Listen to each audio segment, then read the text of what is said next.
Hello, my dear students. How are you? I hope that you will be very well, and I am also very well. Today, I am going to discuss question bank of IIT. तो चलो आज मैं दोस्तों आज बताने जा रहा हूँ आईआईटी का क्वेश्चन बैंक और वेव मोशन का क्वेश्चन मैं सोल्व करने जा रहा हूँ। मैं वन लेक्चर जो है पहले आपको प्ले लिस्ट में आप लोग देख लोगे, प्ले लिस्ट में सीरियल नंबर से सारा आपको मिल जाएगा। तो फर्स्ट लेक्चर मैं डाल चुका हूँ और सेकंड लेक्चर आज पढ़ाने जा रहा हूँ। चलो मैं देखने जा रहा हूँ। सबसे पहले ये रहा क्वेश्चन आपका, question number 8। Seventh question number तक आपको मैं फर्स्ट लेक्चर में ऑलरेडी डाल चुका हूँ और आज मैं सेकंड लेक्चर पढ़ाने जा रहा हूँ और सीरियल नंबर से प्ले लिस्ट खोल करके आप लोग देखते जाओगे। तो चलो यहाँ पर ध्यान देना क्या कहता है, the amplitude of A wave disturbance travelling in positive x direction given by this at time t बराबर 0। क्लियर है? इतना तो क्लियर है। x का कोफिशिएंट क्या है? पॉजिटिव है यार। तो x का कोफिशिएंट पॉजिटिव है तो निश्चित रूप से t का कोफिशिएंट निगेटिव होना चाहिए, क्योंकि जब भी पॉजिटिव x डायरेक्शन की तरफ ट्रेवल करता है तो निश्चित रूप से x t का साइन क्या होना चाहिए दोस्तों? अपोजिट होना चाहिए। क्या होना चाहिए? अपोजिट। जब अपोजिट होगा तभी पॉजिटिव x डायरेक्शन में ट्रेवल करेगा। यदि दोनों का साइन सेम होता है तो travelling along negative x direction. Clear है? चलो यहां पर ध्यान दो। तो निश्चित रूप से t वाला नेगेटिव होगा तो इक्वेशन कैसा हो जाएगा? y इज इक्वल टू कितना था? 1 divided by 1 plus x square. 1 divided by 1 plus x square. तो x माइनस, ध्यान दो इधर, x क्या है? पोजीशन है। x and y are in meter. तो निश्चित रूप से आप ध्यान दो इधर, डिस्टेंस में से डिस्टेंस ही घटा सकते हो। इसका यूनिट मीटर तो अगले का भी मीटर होना चाहिए। तो मीटर होने के लिए क्या होगा? स्पीड इनटू टाइम हो जाएगा। नहीं, v क्या है? स्पीड ऑफ वेव हो जाएगा। क्लियर? तो यहां पर कितना हो गया? v इंटू टी, इसका होल स्क्वायर। ये आपका जनरल इक्वेशन हो गया होगा। क्लियर है? x t का साइन अपोजिट है, मतलब travelling along negative x direction.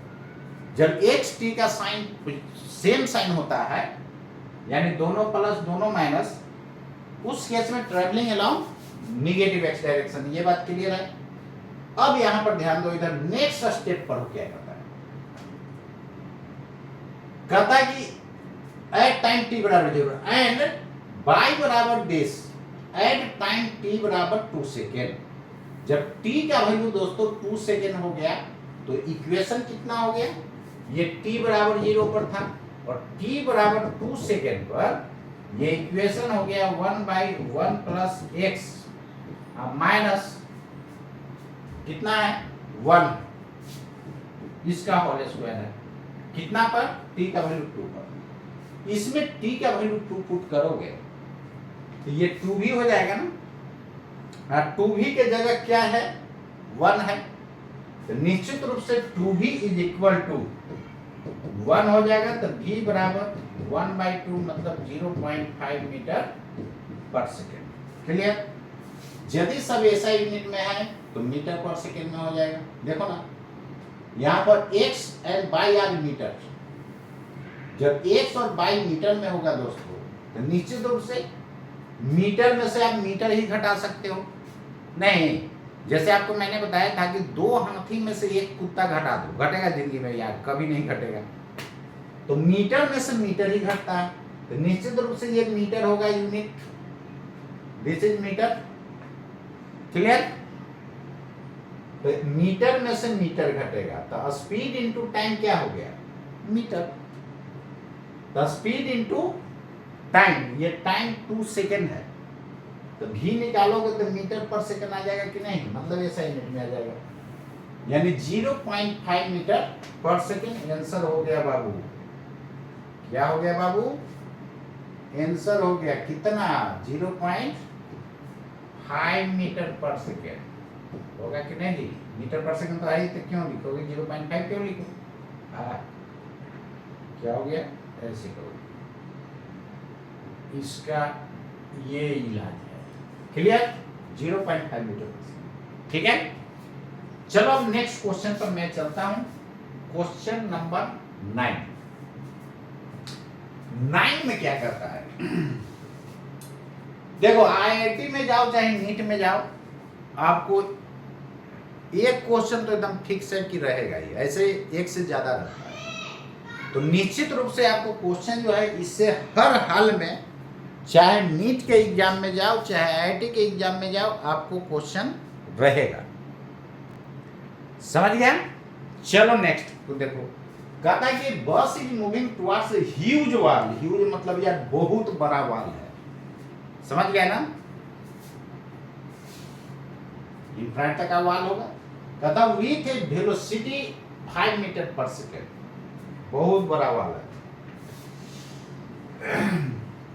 Huge wall. तो कोई जरूरी नहीं इंफ्रारेड मतलब बड़ा, समझो ना, huge wall. The driver sounds a horn of frequency 200 Hz। आप लोग ऐसा कभी कभी ऑब्जर्व किया होगा, उधर वाल है, ताली बजाओगे ना तो लगेगा उधर से कोई ताली बजा रहा है, तो बोलो ये भूत है। ऐसा नहीं है, जैसे आप ताली बजा रहे हो तो इसका साउंड जाएगा वाल से, टकराएगा, टकरा के लौटेगा, तो टकरा के उधर से लौटेगा तो आपको लगेगा कि उधर कोई छोटू बैठ करके ताली बजा रहा है। क्लियर है? तो कहता है the driver sounds a horn of frequency 200 Hz।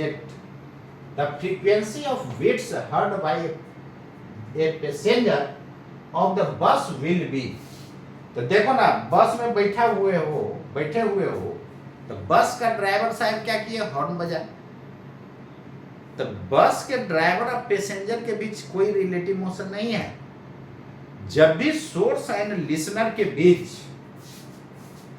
No relative motion होता है, मतलब there is no relative motion, तो समझ लो कि जितना फ्रीक्वेंसी इमिट होगा उतना ही वो सुनेगा। क्लियर? तो पैसेंजर साहब, एक तो ड्राइवर साहब हॉर्न बजा रहे हैं तो वो डायरेक्ट फ्रीक्वेंसी सुन रहा होगा नहीं, और एक फ्रीक्वेंसी वाल से टकरा करके लौटा होगा, तो दो फ्रीक्वेंसी सुना कि नहीं, और दोनों का जो डिफरेंस होगा that is called big frequency. कितना सुना? तो सबसे पहले ये फाइंड करो, ये बस का तो फ्रीक्वेंसी जो जिस समय हॉर्न बजा रहा है वो तो पता है, हॉर्न जब बजा रहा है तो हॉर्न का फ्रीक्वेंसी दिया हुआ है, वो एक तो डायरेक्ट ये 200 Hz सुनेगा पैसेंजर, और दूसरा टकरा करके लौट करके आएगा। चलो देखो, सिंपल चीज यही बात है। ये देखो बस है, बस जो है रोड पर जा रही है, हवा में तो नहीं हो रही, रोड पर जा रही है। ये ड्राइवर साहब बना रहे हैं गाड़ी, ये देखो गाड़ी है। क्लियर है ना? ड्राइवर साहब चला रहे हैं, जैसे हॉर्न बजेगा तो फ्रीक्वेंसी इमिट कितना होगा? 200 Hz। क्लियर? अब यहां पर ध्यान दीजिएगा, यहां पर यदि कोई ऑब्जर्वर होगा तब देखो ये छोटू कोई बैठा हुआ है मान लो, तो ये हॉर्न बजाते हुए आ रहा है ड्राइवर, तो ये छोटू देखा है कोई आ रहा है तो उसको साउंड सुनाई पड़ेगा, तो कितना फ्रीक्वेंसी सुनेगा? तो nu dash is equal to c minus u naught, c minus u naught minus c minus u s into nu, O for observer, S for source. याद रखना, यहां पर जहां से साउंड इमिट हो रहा है, जहां से साउंड इमिट होता है वो सोर्स का काम करता है, और ये छोटू सुन रहा है तो वो लिसनर का काम करेगा, ऑब्जर्वर। क्लियर? अरे ऑब्जर्वर में जो देखेगा उसके पास कान नहीं होगा, कान भी होगा नहीं, इसलिए लिसनर ऑब्जर्वर दोनों वर्ड लिखा हुआ रहेगा, दोनों का मतलब सेम सुनना है। 342 है सी की जगह, सी क्या है? Speed of wave. पुट कर दो, ऑब्जर्वर साइड रेस्ट में 342 और बस कितना है का स्पीड से जा रहा है जी? What is the speed of bus? Velocity 5 metre per second है, -5। क्लियर? एक बात ध्यान देना इधर, जिधर सी का डायरेक्शन होता है सब कुछ उसी डायरेक्शन में लेना है। यहां से साउंड इमिट हुआ होगा तो स्पीड सी का डायरेक्शन इधर होगा तब ना सुनेगा। सी का डायरेक्शन उधर है, ऐसे यहां से चारों तरफ होगा तो इस सी स्पीड से गया होगा तब ना सुना होगा यार। मान लेते हैं सी केवल इधर रहता, इधर नहीं रहता तो सुनेगा जिंदगी में? नहीं सुन पाएगा। चलो, तो सी के डायरेक्शन में लेना है, तो ये ऑलरेडी तो सी के डायरेक्शन में जा ही रहा है। जब ऑलरेडी जा रहा है तो इसमें माइनस प्लस कुछ करने का जरूरत नहीं है, एज इट इज पुट कर दोगे। न्यू का जगह हो जाएगा 200। क्लियर? ठीक है। अब देखो जैसे यहां पर पहुंचा कितना फ्रीक्वेंसी, इतना पहुंचा। अब टकराएगा तो टकराने से देखो लॉस फ्रीक्वेंसी नहीं होता, जितना आया उतना ही लौटेगा। तो यहां से लौटेगा इतना ही नहीं। अब जैसी लौटेगा तो ये बस साहब के, ये बस ड्राइवर के लिए, बस पैसेंजर के लिए लय कोई उधर से वहां से साउंड इमिट हो रहा है, दीवार से टकरा के आएगा तो फिर ये सोर्स हो जाएगा, ये लिसनर हो जाएगा, सुनने वाला। क्लियर? तो सेकंड केस में क्या होगा दोस्तों कि सी का डायरेक्शन अब इधर हो जाएगा तब नहीं ये सुनेगा, फिर तब सब कुछ इधर लेना है। लेकिन यहां पर फ्रीक्वेंसी निकलेगा कितना, न्यू डैश, यही अब एक्चुअल फ्रीक्वेंसी का काम करेगा सेकंड केस के लिए। क्लियर? और सेकंड केस के लिए एपरेंट फ्रीक्वेंसी को न्यू डबल डैश में मान ले रहा हूं। फॉर्मूला वही C minus U not divided by C minus US into new dash. अब ये एक्चुअल फ्रीक्वेंसी का काम करेगा। याद कैसे रहेगा फॉर्मूला? O4 ऊपर, O4 ऊपर याद रखना, यानी ऑब्जर्वर वाला ऊपर। तो याद कैसे रहेगा? इसमें से इसको घटा रहे, यहां भी घटा रहे हो तो ये तो याद रहेगा। कंफ्यूजन यहां पर होगा कि यूएस ऊपर होगा कि यू नॉट होगा, तो O4 ऊपर। याद रखने केवल ट्रिक्स बताया, O4 ऊपर, समझ मत लेना। अब यहां पर C की जगह 342 माइनस ऑब्जर्वर अब कौन हो जाएगा यार? अब लिसनर ये ना हो जाएगा, यहां से सामने में तो रहा है, टकरा के लौट रहा है तो ये ऑब्जर्वर होगा, लेकिन इसका वेलोसिटी का डायरेक्शन इधर है। आपको लेना है किधर? सी के डायरेक्शन में। सेकंड केस में तो सी इधर होगा तब ना ये सुनेगा। तो सी के डायरेक्शन में लेना है, ये जा रहा था इधर, तो इधर लेने के लिए क्या करोगे? माइनस लगा दोगे। माइनस लगाने पर डायरेक्शन जस्ट अपोजिट हो जाता है, डिवाइडेड बाई 342 और सोर्स ऑफ रेस्ट में हो जाएगा इनटू न्यू डैश। तो न्यू डैश का वैल्यू यहां से पुट कर दो, 342 डिवाइडेड बाई 0 घटा ही के क्या बिगाड़ लोगे? इसमें से 5 घटा दो, कितना हो जाएगा? 337 हो जाएगा इनटू 200। इसका मैं वैल्यू पुट कर दिया, ये वाला पार्ट यार। क्लियर? अब इसको सोल्व कर दो। तो देखो वहां पर सोल्व करता तब फिर टाइम टेकन होता, देखो यहाँ कुछ कैंसिल हो गया। अब इसको घटा ऐड करोगे तो कितना आ जाएगा? 347 डिवाइडेड बाई 337 इनटू 200। अब इसको कैलकुलेट कर लेना, जो आएगा आंसर, नहीं जो आ जाएगा क्या आ जाएगा? आंसर हो जाएगा। निश्चित रूप से देखो ये न्यूमरेटर ज्यादा है, डिनोमिनेटर कम है, तो 1 से बड़ा होगा, 1 से बड़ा से इसमें गुना करोगे तो और बढ़ जाएगा, तो निश्चित रूप से 200 से ज्यादा आ जाएगा। क्लियर? 200 से क्या आ जाएगा? ज्यादा। तो 200 से ये ज्यादा आ जाएगा। कहता है बीट फ्रीक्वेंसी, तो दोनों का डिफरेंस कर देना, जो आएगा बीट फ्रीक्वेंसी हो जाएगा। तो बीट फ्रीक्वेंसी जो होगा ये number of oscillation, number of beats पर सेकेंड है। तो याद रखना फ्रैक्शन नहीं लेना है, केवल इंटीग्रल वैल्यू ले लेना। तो बीट फ्रीक्वेंसी कितना हो जाएगा? Nu double dash minus nu, this is beat frequency. ऐसे भी बड़ा में से छोटा घटा रहे होगा तो पॉजिटिव ही आएगा। This is beat frequency. Clear? Calculate करके बताओ कितना आ रहा है। ठीक है, चलो देखो इधर, इसको कैलकुलेट करोगे तो ये आ गया है लगभग कितना आ गया, 205.9 के करीब आया। इसको अप्रॉक्स आप कितना लिख सकते हो, 206। तो बीट फ्रीक्वेंसी कितना हो जाएगा, 206 माइनस 200, 6Hz। क्लियर है ना? ये रहा आपका बीट फ्रीक्वेंसी। फ्रीक्वेंसी में से फ्रीक्वेंसी घटाओगे तो फ्रीक्वेंसी का यूनिट होगा। क्लियर? चलो नेक्स्ट क्वेश्चन। क्वेश्चन नंबर 10 कहता कि cylinder resonance tube open at both ends, दोनों एंड पर ओपन है, has fundamental frequency F in air. Air में कितना है, एफ। बांसुरी जो बजाते हो, फ्लूट जिसको कहते हो, वो दोनों इन पर क्या होता है, ओपन होता है। बोलोगे कि सर एक दिन तो क्लोज होता है, तो फूकोगे कहाँ से? वो यार बंद रहेगा तो फूकाएगा, उसमें भी देखना पतला छेद रहता है। क्लियर? चलो, तो कहता है दोनों इन पर ओपन है, उसमें फ्रीक्वेंसी दिया हुआ है एफ। जब दोनों इन पर ओपन होता है तो फंडामेंटल फ्रीक्वेंसी दोस्तों कितना होता है, C/12 होता है। Half of the length of tube is dipped vertically in water. कहता है कि आधा लेंथ डुबा दिया गया, तब फंडामेंटल फ्रीक्वेंसी क्या हो। अभी फंडामेंटल फ्रीक्वेंसी एफ था नहीं, फ्रीक्वेंसी को एफ से दिखाओ, न्यू से दिखाओ, एन से दिखाओ, इसको न्यू पर आ जाता है, एन से भी दिखा सकते हो। सिंबल है यार, कुछ भी ले सकते हो।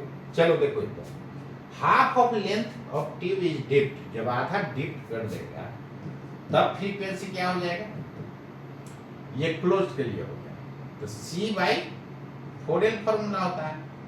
और लेंथ अब आधा कर दिए, यही हो जाएगा ना, लेंथ यार आधा कर दिए, आधा डुबा दिए, आधे में नहीं रहेगा, तो C/2L आ जाएगा। तो निश्चित रूप से दोनों तो बराबर आ गया, ये किसके बराबर हो गया, एफ के बराबर हो गया। तो कहता है कि fundamental frequency of air column now वही रह जाएगा। क्लियर? ठीक है ना? देख लो यार, क्लियर है? ये रहा आपका इसका सॉल्यूशन। ये IIT 1992 में पूछा हुआ है। क्लियर? नेक्स्ट क्वेश्चन, इसको जल्दी से आप लोग स्क्रीनशॉट या नोट कर। चलो नेक्स्ट क्वेश्चन पर आ जाओ। क्वेश्चन नंबर 11 क्या कहता है, कहता है कि plane progressive wave of frequency 25 Hz amplitude 2.5 it cross 10⁻⁵ metre, initial phase 0 propagates along negative x direction with velocity 300 metre per second. निश्चित रूप से xt का साइन क्या होगा, सेम होगा।